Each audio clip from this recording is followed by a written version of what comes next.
Good evening, everyone. This is Reading for Charity again, as part of the deluge of this week of reviews, just catching up on everything. So the usual spiel to begin with. This is a charity read, reading for the Archie Foundation. It's a fantastic charity that supports kids in the northeast of Scotland. I'm very proud to support them. We've raised over £750 so far. I really want to raise more. We'll see what happens by the end of this. So today's book is 50 Shades of Grey.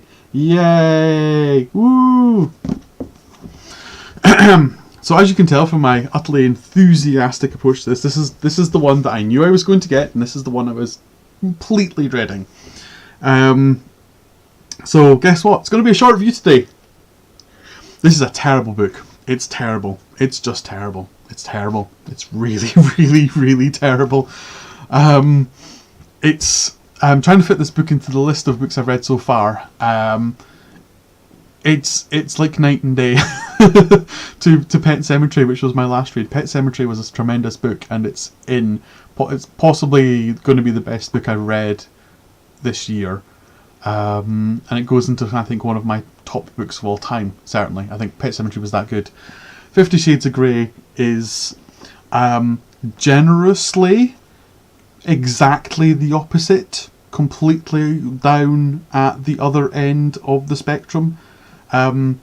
It's vying with Baby Jesus Buttplug and Cosmos and Animal for the worst book.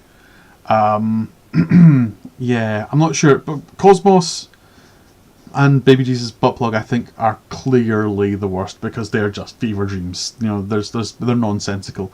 This at least has an attempt at plot. Let's call it that. But you know, third or fourth worst book of the run so far, and one of the worst books I've ever read, and I've read some rubbish. So the review of the book. So everyone knows 50 Shades of Grey. It's hard to say anything about this book that hasn't been said already. It was the book of, what was it, 2015? This was the book of that everyone had to be seen reading. Check the publishing date. When was this?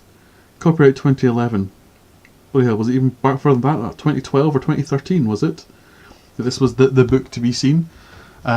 Reading, and everyone was, you know, every coffee shop you went into, at least 3 or 4 mummies reading this book proudly, you know, as prominently as they possibly could. Look, I'm reading the popular book. And I wonder if you went and asked them now what they felt about it, whether they would be quite as effusive and willing to admit that they read it in public. One of the reasons I got behind on this was just, you know, every single time I read 50 pages of the book, I had to put it down. I genuinely couldn't make more than 50 pages. And it wasn't out the sheer anger in the same way that I had with Animal. You know, with Animal, I was throwing the book across the room, just screaming abuse at it.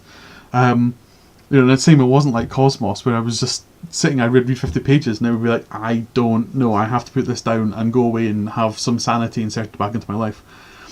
I read this book, I would read 50 pages of 50 Shades of Grey, and I would just feel this overwhelming sense of ennui, and I would just have to go away. This is the book would get put down, just nope. I'm just noping the hell out of this. It's just the book is awful. It's just there's no sense of plot. The characters make no sense whatsoever. The action is action. The action in the bedroom is torturous at best. The action outside of the bedroom is virtually non-existent. The story is, I mean, I know this started off as fan fiction. And it was, you know, E.L. James's kind of, you know, big breakthrough, and it was the first thing she'd written properly, etc, etc, etc. But I think it was one of these things that caught the zeitgeist rather than actually being a book worthy of being written. I mean, it's hilarious, this copy of the novel. It could not be on cheaper paper. It's thin, it's virtually toilet paper level kind of recycled nonsense. It's been done so cheap, it's so mass produced, because they knew it wasn't, or they thought it wasn't going to last. It was going to be the flash in the pan, done, over and done with. I don't think they ever would have dreamt of a film and a sequel to the film, and so much extra dosh. That's what on earth was that on my monitor? I have no idea. Sorry, just some insect decided it was going to join in. I don't think they ever thought it was going to go the way it was. It ended up, and it kind of shows that the book has been done so cheaply, in terms of its production. You can tell that there's been absolutely nothing spent on the editing. Dragging this back to the point, away from a rant. There's absolutely nothing being spent on editing. There's continuity errors. There's plot. Obviously, there's plot holes. There's really stupid things like. So 50 Shades of Grey started off as fan fiction for Twilight. Yeah, if you thought that it couldn't get any worse, this is fan fiction for Twilight. Twilight, which is the internet meme of something still a better love story than Twilight. This is the fan fiction of the meme of still a better love story than Twilight. It's almost like, someone made the joke to E.L. James, and E.L. James went, what, something could be a worse love story than Twilight? Hold my beer! Because it genuinely is. I should say this, I've never read Twilight. I've kind of seen bits of the film. I assume the book's similar. But I cannot imagine in any way, shape or form that Twilight is better than this. Worse than this, I should say. Cannot imagine that Twilight is worse than this. And the fact I didn't get Twilight to read in this run is absolutely bewildering. I thought someone was going to put Twilight on this, along with 50 Shades of Grey, just to make my life a misery. So when nobody did, I was just so pleased when no one put Twilight on this. Ranting again. Enough ranting. So the simple editing mistakes. So the fact that this was originally fan fiction for Twilight, in Twilight, as I understand it, Edward can read Bella's mind. So he has simple telepathy, and he responds to what she's thinking. In 50 Shades of Grey, you read this, and Christian actually starts reading Anna's mind all the way through this, and it's those kind of moments when I kind of went, hold on a minute, she didn't say that. She thought that, and he's responded to it. And I would go back and read it again and went, yeah, I'm not wrong. He's actually reading her mind now. Okay, so maybe it's that the implication is that there is some form of super connection there, and then when you get that down to that level of intimacy, you can read it from body language or something. And then I went and had a scodgy online when I was thinking about how I was going to review this book, and read the fact that this was Twilight fan fiction, and I went, well, now that all makes sense. It's not any kind of deep meaningfulness to the story. It's literally because he was a vampire. That's all it was. Christian is supposed to be a vampire and he can read people's minds. Okay, right, so any grudging respect I tried to drag out of this book just disappeared, just constantly. There's nothing redeeming in this book. I mean, I will list off the same facts that everyone lists off about the reasons not to enjoy this book. Although over and above the ones I've already said, the romance is not romantic at all. It's sheer out sexual assault and abuse. The BDSM in it is very, very much described as not being consensual BDSM by the BDSM community. Not a member of the BDSM community, I couldn't comment on that, but people say it is, therefore I believe them. The expectations that this sets in, romanticized relationships is misleading, misguiding, and wrong. And now I think there should be a rebuttal on that, because that's one of the complaints that everyone makes about 50 Shades of Grey. In the same way as we expect freedom of speech for dissenting viewpoints, there should be books which don't necessarily show everything in a good light. So, to answer to the BDSM thing, this does BDSM wrong, so I've been told. I don't understand BDSM. That's not bad choice of words. I'm not part of the BDSM community, therefore I can't comment on whether it's done right or wrong. I've been told it's been done wrong.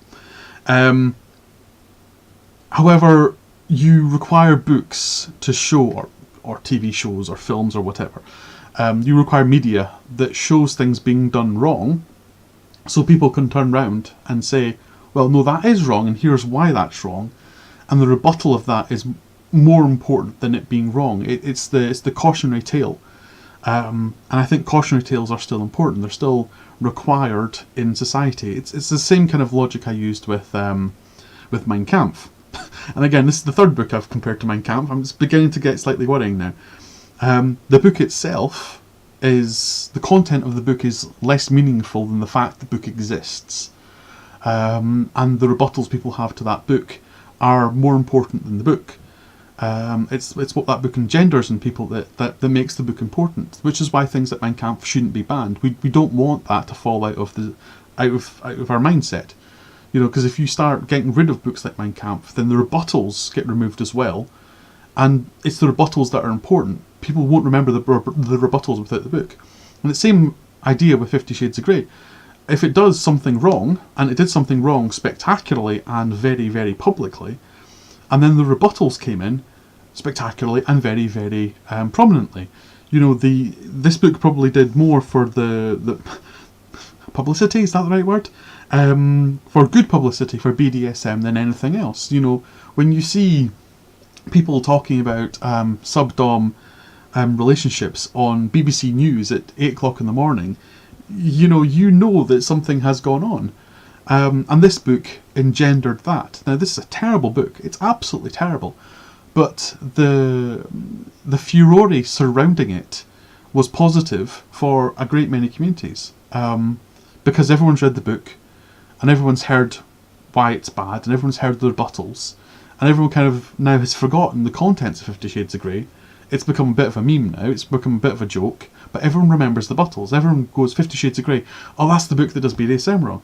Oh, that does subdom thing incorrectly. It's, everyone remembers that, the rebuttals to the book and not so much the book itself. And that's why books like this are important, and that's why books like this have to be allowed to exist, and have to be allowed to be popular briefly, and then to be not laughed at, but laughed at to a certain extent. So again, in the same way that Mein Kampf, I think, is important today, again, not for its contents, but the fact that it exists.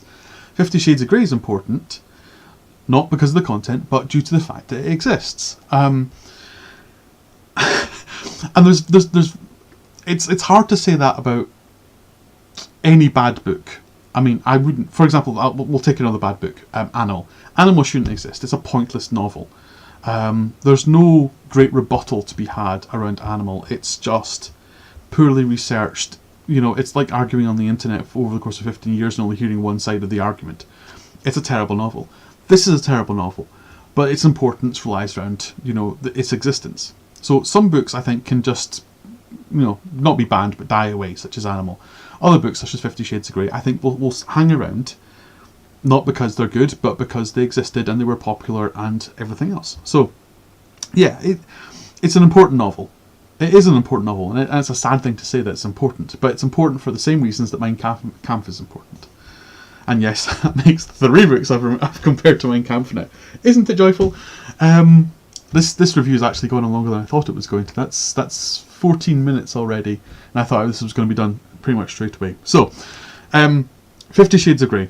It is, it's a terrible novel on every level, really. Do this properly. 50 Shades of Grey. Should you read this book?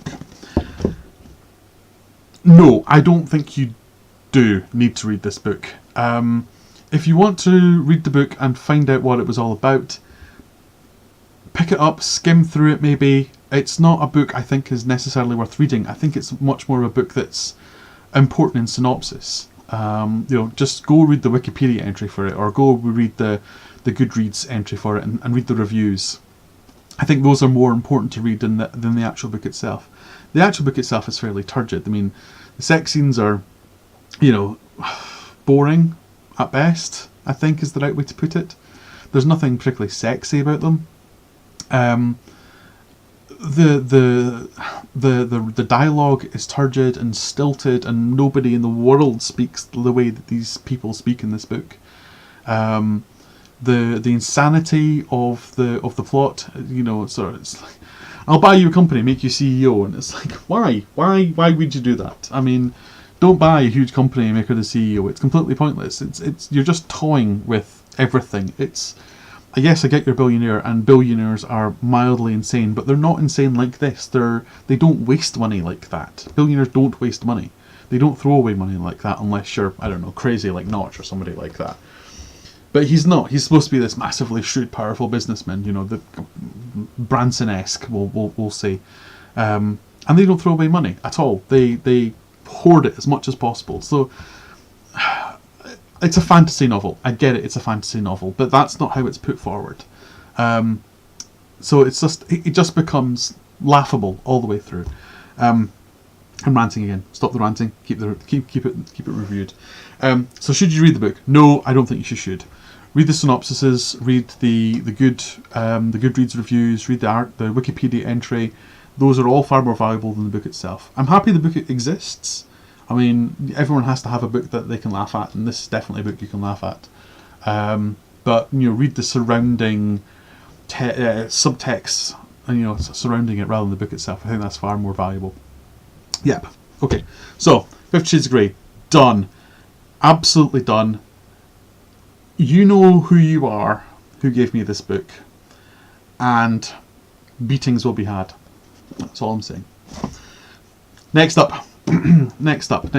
From the sublime to the ridiculous. So, Anvil of Stars. It will be the next one up. And you can see I've almost finished it. I'll be finished this one tonight, so I'll be reviewing it tomorrow. Very interesting. This one is actually the middle part of a series, and the first part wasn't put on the list. So I've come into this book completely blind. Kind of dumped into the middle of the story. So it's been interesting, but we'll talk about this one hopefully tomorrow. I should get this one finished tonight. Fingers crossed. Fingers crossed nothing goes a bit squiff. I've only got 70 pages left, so that should be fine. And then we'll see about what comes next, trying to catch up again. But anyway, until tomorrow, fingers crossed tomorrow, thank you very much for listening. Thank you very much for watching. This has been Reading for Charity, reading for the Archie Foundation, 100 books in a year charity challenge, £750 down. Hopefully we can raise some more. Thank you very much for watching. Good evening.